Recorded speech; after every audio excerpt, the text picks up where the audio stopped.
Leonarda Cianciulli, also known as the Soap Maker of Correggio, was an Italian serial killer who murdered 3 women between 1939 and 1940.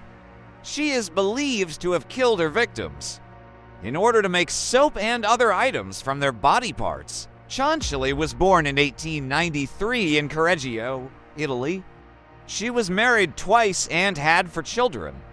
She was known for being a religious and superstitious woman. In 1939, Cianciulli's eldest daughter, Adriana, died of meningitis. Cianciulli was devastated by her daughter's death and began to believe that she was cursed. She consulted a fortune teller who told her that she needed to sacrifice 3 women in order to save her remaining children. Cianciulli began by killing her friend Faustina Seti in 1939.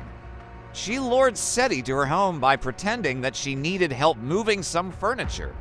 Once Seti was inside, Cianciulli strangled her and then dismembered her body. She used Seti's body parts to make soap and tea cakes. In 1940, Cianciulli killed her neighbor, Francesca Sovi.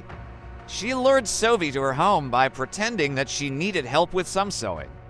Once Sovi was inside, Cianciulli strangled her and then dismembered her body and used Sovi's body parts to make soap and a cake. Cianciulli killed her own sister, Rosina. She lured Rosina to her home by pretending that she needed help with some cleaning.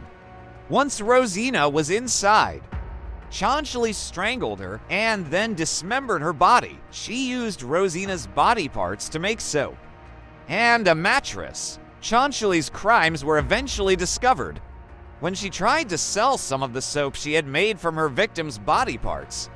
The police were alerted and they arrested Cianciulli. Cianciulli confessed to her crimes and was sentenced to 30 years in prison. She was released from prison in 1971 and died in 1978.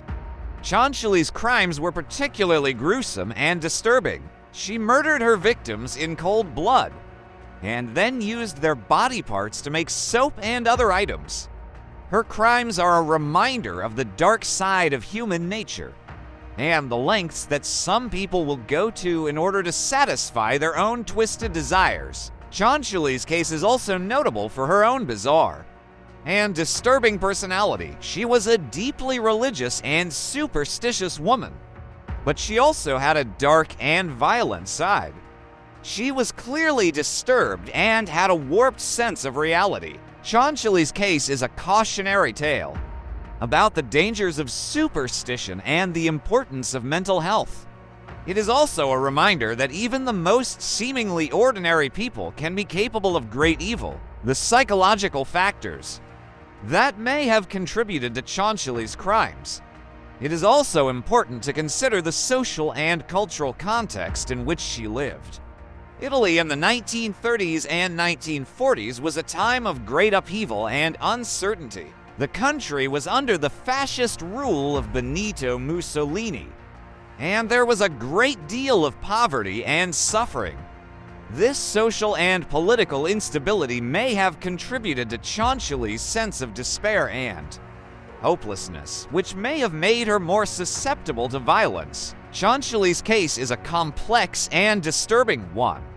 There is no easy explanation for her crimes. However, by understanding the psychological and social factors that may have contributed to her behavior, we can gain a better understanding of the dark side of human nature.